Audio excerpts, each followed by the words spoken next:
And we're back. Back in the 6th world. Here at the Seamstresses Union.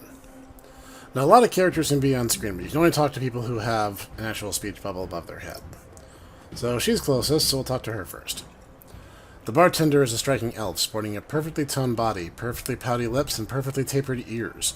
Her eyes harmonize Save Me and Take Me in equal measure, hitting just the right notes for maximum extraction of tips. She gets on her toes to look over the bar at you and smiles big. Hey down there, I haven't seen you before. What can I get you?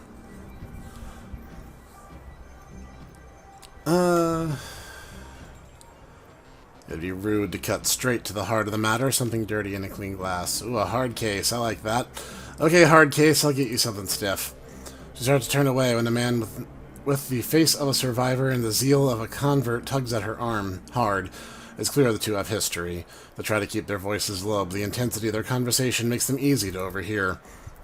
Cherry, you have to listen to me. If you stick around here, you could end up dead, or worse. The Ripper is out there, and he's real. The last killing happened just down the block, and now Coyote is missing. They'll probably find her tomorrow in a dumpster without her head. Come on, Cherry Bomb, think. I think plenty, Shane. I'm getting a PH freaking D from UW in neuroprosthetics, studying under Ohemans? Oyemans? I have no idea how to say that. I don't know who that is. And how am I paying for it? Bartending, tips. There are faster ways for a Baron's girl to earn that kind of scratch, but I'm not taking them. So what do you want from me? I want what you want. A better life. A better world for everyone. The Universal Brotherhood can give you that. I've heard this all before. This isn't some trick to get us back together. Things are different now. I'm different now. The Brotherhood... Cherry Bomb's pretty face is hard, armored in lipstick, and low expectations. The Universal Brotherhood is for other people, Shane. Rich Bellevue types who can afford their membership fees and voluntary donations. This isn't about money. It's about binding the world together in brotherhood. Come with me. Attend a discovery meeting. Get to the core of who you are. I heard Lynn Telestrian gave a talk last night called The New Family of the Sixth World. I've got a family right here, Shane. They're drunks and lowlifes, and I choose them over any of your Brotherhood members. Now, Buzz, I need to get back to work. With body language that leaves no question the conversation is over, Cherry Bomb turns her back on him. Sorry I interrupted. Got the strength of the righteous, boyfriend find religion. Sorry I had to go through that. Her eyes, pretty eyes soften. Yeah, I do. Can't stay here forever. You got a look that says you're not here for the entertainment. Are you a badge? Nope. I didn't think so. You look like a runner to me. We're trained to spot a bronze the minute they walk in here. Something I can help you with. I have a few questions. Ask away. Tell me about this place. Some come here for booze, some for companionship. Others are looking for something they can't get anywhere else. If it's illegal or immoral and it can probably be bought, sold, rented, or consumed, you can probably find it here. The Union seems to attract people like you. Who was that you were talking to? Shane, old boyfriend. He used to work here. Then one day saw a billboard for the Universal Brotherhood, and that was that.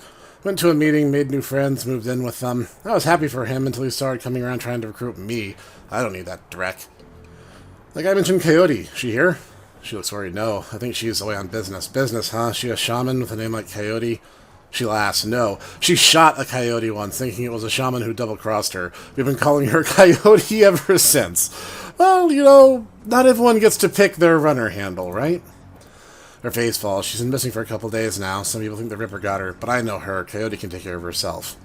Ever hear the name Sam Watts? She nods. Sam was a regular customer and regular pain in the butt for as long as I've been here.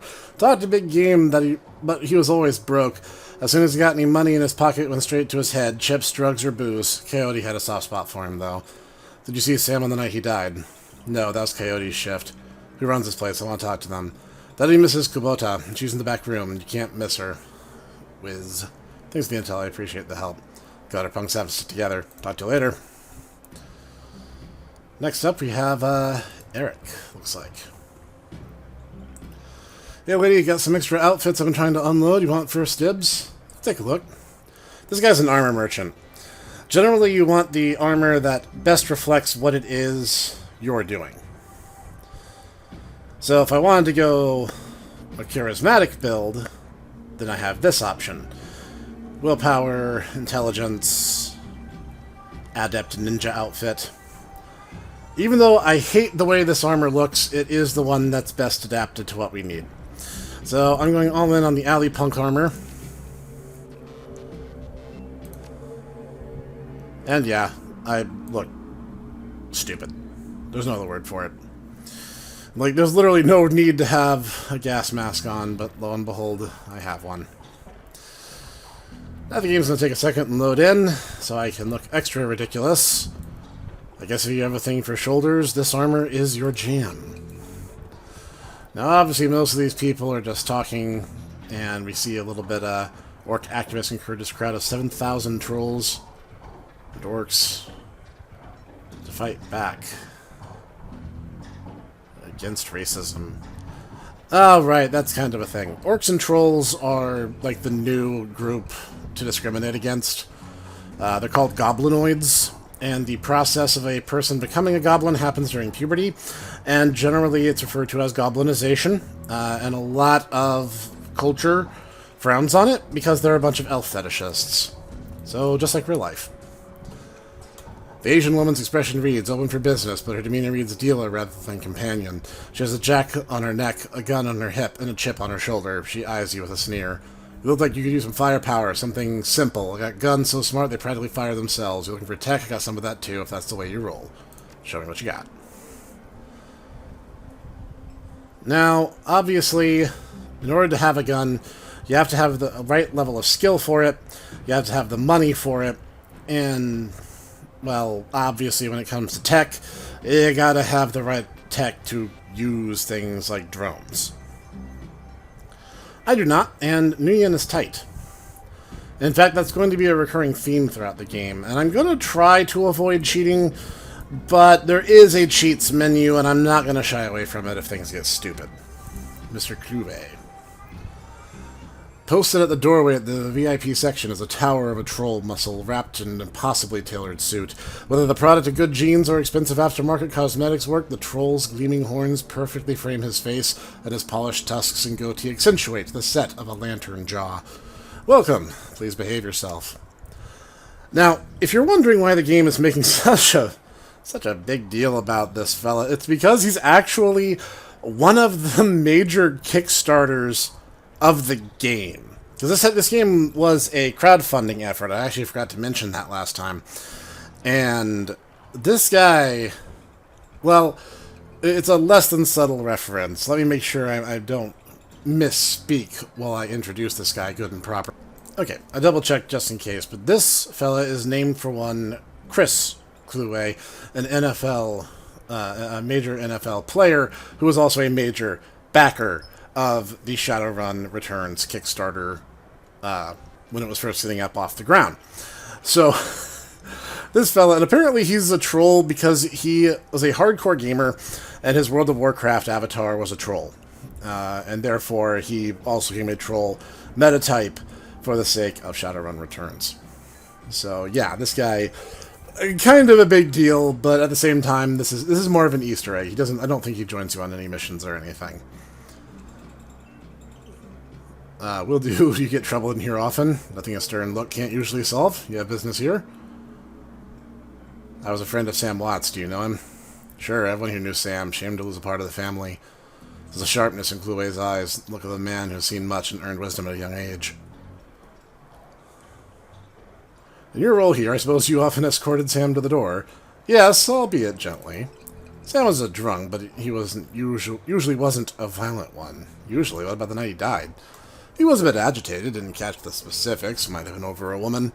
Thought I was going to have to show him out, but I had to deal with a couple of rival go-gangers posturing for one of the working girls upstairs. Jake helped Sam out instead.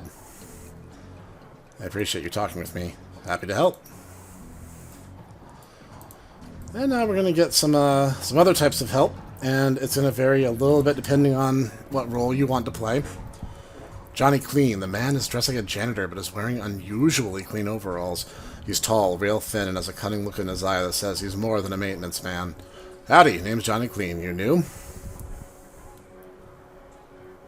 Yeah, first time. Just taking a look at the place. Enjoy yourself. This looks like your type of place. I'm just sweeping up a bit. I believe he's actually a decker, and will help you if you are such. This guy, I believe, is for mages and shamans. Covered in glowing magical talismans and fetishes, the troll does not seem fully of this world. He mumbles to himself constantly, apparently participating in several conversations at once, with entities you can neither see nor hear. Mutter, I told you, it's not like that at all. Mutter, bring me proof and you shall have it. Mutter, I am honored, your majesty. Mutter, that was why I said to use mustard instead of catsup. Mutter, forgive me, Jin, I was a fool. Mutter, he looks you in the eye, his other conversations on hold. You may peruse my magical wares and see their glory. I'd like to see them. These are all sorts of different types of things for your casting classes. The red ones, generally up here, are for hermetic mages. These green ones are for shamans. These blue ones are for your adepts. And these are one-time use elemental items that will summon a spirit. And obviously all spells are broken up into weapons, which can be used repeatedly, basically the same way a gun can. Spells have a bit of a cooldown, because rather than an MP, you run on a cooldown system. Conjuring works much the same way, except for shamans. G-casting is for adepts. And then you have your consumables. I'm not going to be using any of those, because I don't have the stats for them. And that's okay. Mrs. Kubota watches you cross the room, sizing you up as you approach. As you get closer, you can see that she's a mixed race, African and Japanese. Her demeanor says, "This is my house, mess with it at your peril," but her eyes twinkle with a playful light when she speaks. "Konbanwa, good evening." It is true what they say, good things come in small packages. Everyone is poking a little bit of fun at Rinko's height here. Are you enjoying the seamstresses union? There should be plenty for a woman like you to enjoy. She eyes you closely. Or is it business? I guess in a moment of your time, Mrs. Kubota, I have topics to discuss. Soka, why should I help you? Sam Watts, I'm looking for his killer. Her face brightens, amused. Ah, so you are the little insurance policy he would go on about when he was drunk. His avenging angel who would strike back for him from beyond the grave. What do you want to know? Well, how well did you know Sam? I knew him. We all did. Sam was a regular here. Whenever he could beg or borrow enough new yen to become altered in some way, drugs, chips, alcohol, it didn't matter to Sam. So long as he was bent, he was always looking for his next fix. He clung to this place like it was his lifeline, and we treated him as part of the family, even if none of us truly liked him, except Coyote. Did you see Sam the night of his death? He was here, quite inebriated, as he often was. Coyote was working bar that night, and she informed me that Sam was getting rowdy and belligerent with other customers. When I requested he leave, he refused. My bouncer, Mr. Clue, was off dealing with another issue, so I requested that Jake escort Sam out the back door to the alley. That was the last I saw of either of them. One more question. Can you tell me where to find Coyote? Her face darkens. Would that I could. I have not seen her in 2 days. She is a smart woman and quite dangerous, but I fear for her. If she's smart, I fear for her. Because she is in a dangerous line of work, and there is always someone smarter, more prepared. The room is upstairs. If you're looking for her, I invite you to examine it. You may be able to uncover her whereabouts. I would not normally betray her privacy in this way, but she's missed 2 shifts now and cannot be reached on her comm. It is unlike her. If something has happened, I will not have inaction on my conscience. Here is the key. Now, why me? I don't know. Main character privilege, but we're going to go have a look.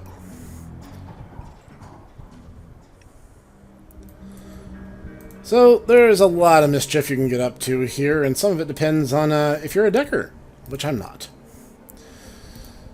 Alas, you guys have to play the game for yourselves if you want to see these alternatives. So, there is a whole lot of nothing in here. You can always check items that have a icon above them. Otherwise, it's just background dressing. And sometimes they show up straight away, and sometimes they don't for some reason.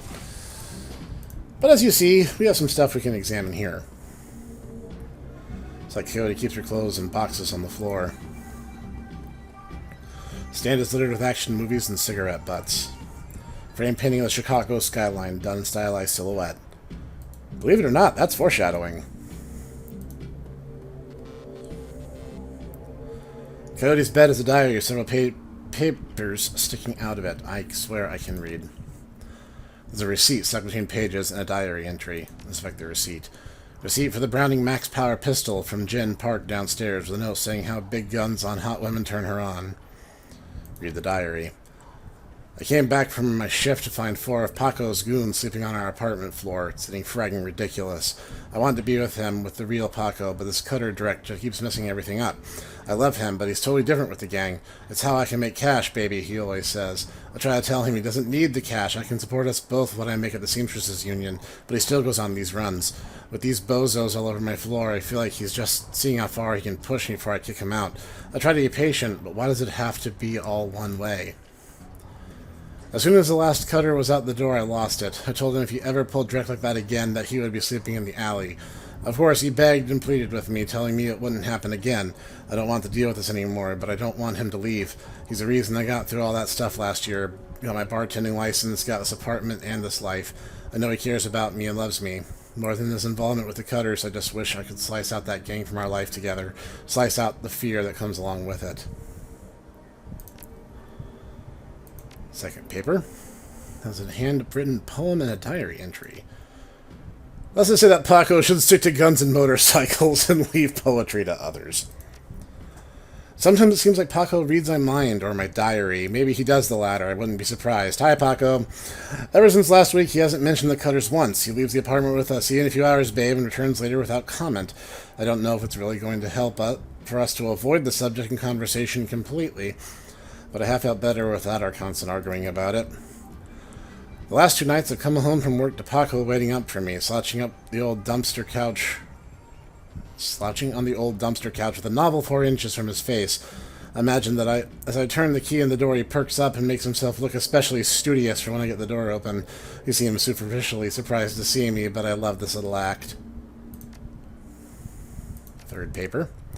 There's a receipt and an old photograph. Look at the receipt. COD receipt, special order, 5 pounds of zebra meat from Mari's Meat Emporium, located near Pike Place Market. Look at the picture. The picture shows a young girl with caramel skin and dark brown hair. She has a snake wrapped around her arm.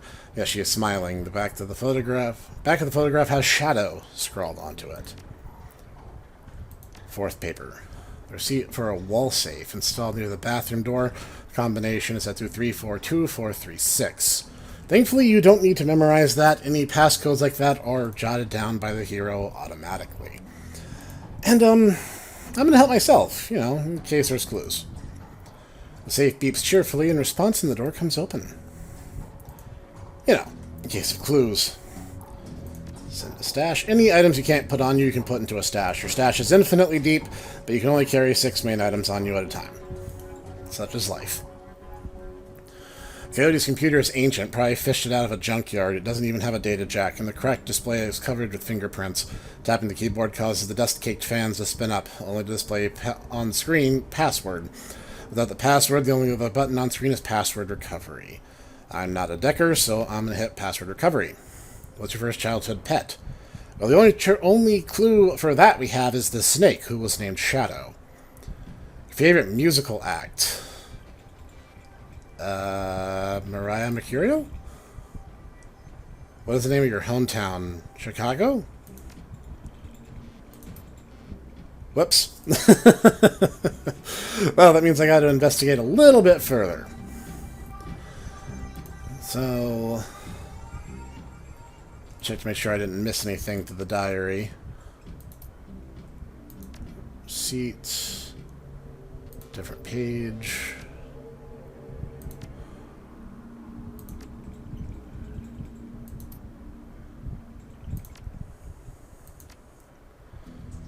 Music. I don't remember it mentioning anything about music. Anything in the movie section that gives me a hint? Maria Mercurial was a big in-canon musical act. In fact, you can actually see her show in the Super Nintendo ShadowRun game.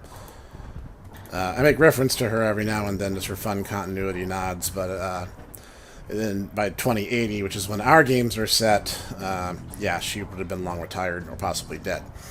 Not going to help you. Do you know Paco? He's a ganger member of the Cutters. He's a good kid and excellent at work. One code against getting too attached to the type. They don't tend to live long. If you heard of Mari's Meat Emporium. You're faced with disgust. I'm a vegetarian. Did you know Jen Park sold Coyote a gun recently? I'd be more surprised if she hadn't. Bouncers can deal with most troublemakers, but around here you need a gun just to take trash out of the dumpster. You know Kay's favorite band? Indeed I do. She plays her Starfire record so loud you could hear them down here. I told Mr. Kluwe that he'd have her turn that dreck down more than once. Alright, I think I have all the information I need then. This is part of the way the game gets you thinking, is you got some of the answers from the room we were immediately investigating, and others we had to try a little bit harder to get. I actually did know the answer, but, you know, it's no fun if I just cheat, right? It also would make no sense for my character. That's just metagaming. Starfire, Chicago. Password isn't reset. For security, never write down your password, logging you in. Excellent. Calendar. 3 days ago, meet with Delilah about gig. Today, meet Paco for date at Pike Place Market, due 30 minutes. Contacts.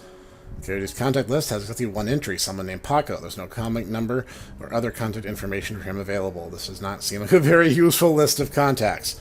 Access history. Quick scan of recent searches shows that Coyote had been reading a great deal about hellhounds that also suggests more than a casual interest in vintage action figures. We all have to have hobbies. Lucky for me, I picked up some karma, so let's flip open my character sheet and see what we want to do with it. Let's see. I'm not doing too bad, but I do want to get my charisma up. That's a thing, because having more etiquettes, I think, makes it more fun. Your character can, you know, not speak the language of violence at all times. So I'm going to go ahead and plunk that in for a new etiquette.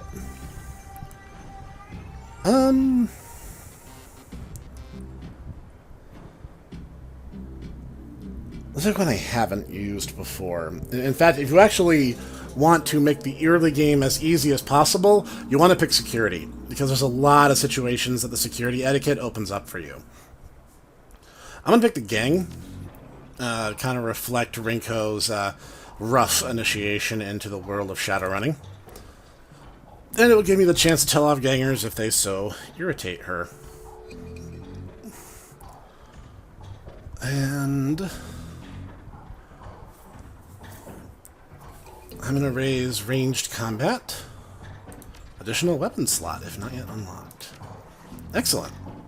Now we're a little more dangerous, and at the same time, a little less in its own special way.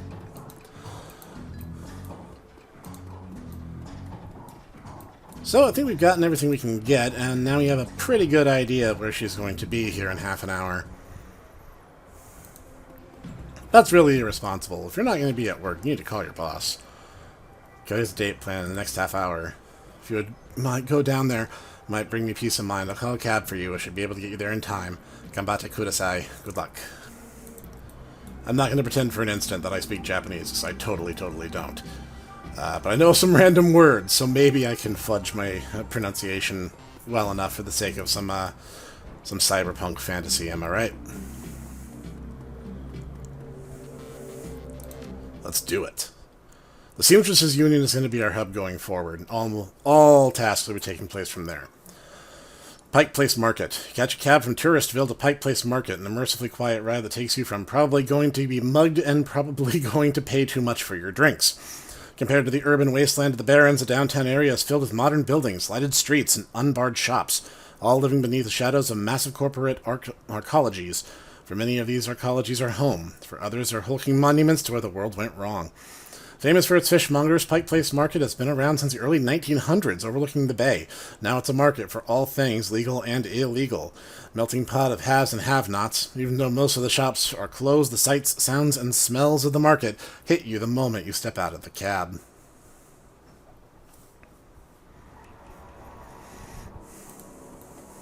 And now we can get right into it. So, join us and change the world. Universal Brotherhood, build a better tomorrow. Hi, sup?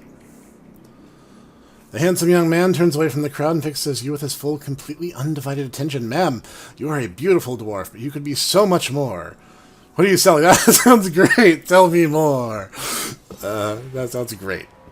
Wonderful! The Universal Brotherhood is family encompassing all meta-humans, sexes, and sexualities. We all strive to be the very best we can be, to live more fulfilled, happy, and productive lives, and to support each other in doing so. The first step is to simply come and listen. Tomorrow night, Lynn Telestrian will be speaking about the importance of family in the sixth world. Please join us tomorrow, and the secrets to a better life shall be revealed to you. He smiles and turns back to the crowd. Yeah, I'm good. That's not to say that people in the sixth world aren't religious. In fact, religion is probably a more powerful force in the sixth world than it is in our modern world. Because it turns out, all myths, all legends, all religions are all true and have an immediate impact on the world around them. So, yeah. Ditaku even once joked about playing a Christian Theurge, which would actually be an incredibly and shockingly powerful mage archetype. Anyway, we need to go talk to this fellow over here, because this is our mystery man. See my friend around? Tall lady dreads. Kid in front of you sports the trademark yellow of the Cutters gang, young, clean-shaven. He stands like he owns the street and everyone in it. He seems distracted, though, glancing around with increasing agitation. He looks over as you approach. Watch yourself, little woman. What you want? You wouldn't happen to be looking for Coyote, are you? Are you Paco? Be careful, kid. You wouldn't happen to be looking for Coyote, would you? It's none of your fragging business. Woo! Who are you? Diamond Ring looking for Coyote. I'm the one who's going to pretend to have better manners. We're on the same team. I'm Diamond Ring. I was just at the Union. Girlfriend's gone missing, and I'm helping to find her. The tough guy swagger seems to drain out of Paco. The cutter is gone before you stands a kid in a yellow jacket that doesn't quite fit.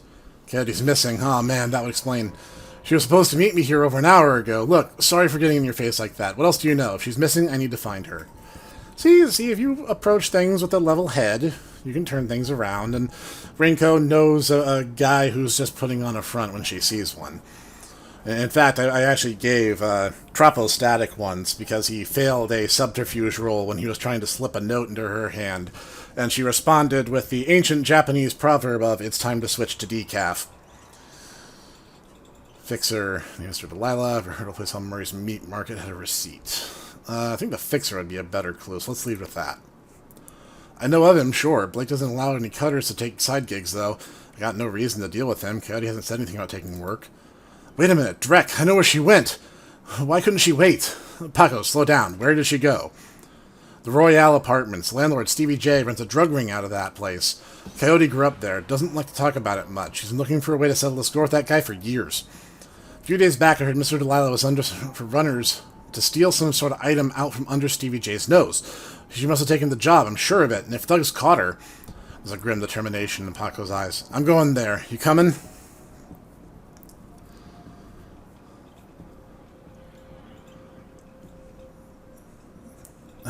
One more thing. Cody had a receipt for some zebra meat from a place on Murray's Meat Market. Ever heard of it?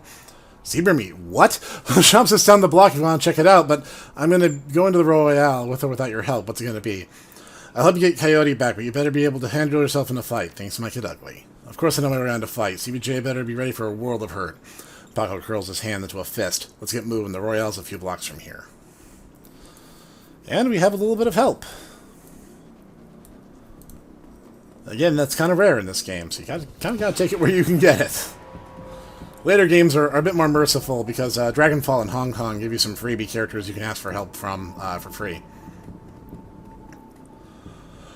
The small meat stand presents an enormous diversity of dead animals, cow and canine to the exotic and paranormal. The pictures on the back of the stand feature a much older version of the man in front of you. As soon as he notices Paco, the proprietor's eyes become hard and angry. What do you want? You know we can't afford more. Relax, man. My friend just has a question. You must be Murray. So I look like a fat old man to you? I'm Manny. Murray's my dad. What do you want? You know, I have this receipt from an order of zebra meat. Still have it for me? I'll look it up. Yeah, I got it right here. 2 days past the pickup time. Didn't think anyone here was going to come for it. Here, it's all yours now. So, do you know someone named Coyote? Nope, I don't go in much for that shaman stuff. So, what's your problem with Paco? Why don't you ask him? What's that supposed to mean? It means that your gang wants to stroll through here and relieve us merchants of our Nuyen. And my dad stood up to them, and he's still in the hospital. Look, not my problem. I'm at the bottom of the Cutter's ranks anyway. I couldn't do direct about that if I wanted to. Tell that to my dad. I don't have time for this. We need to find Coyote. You're right, Paco. Let's get going.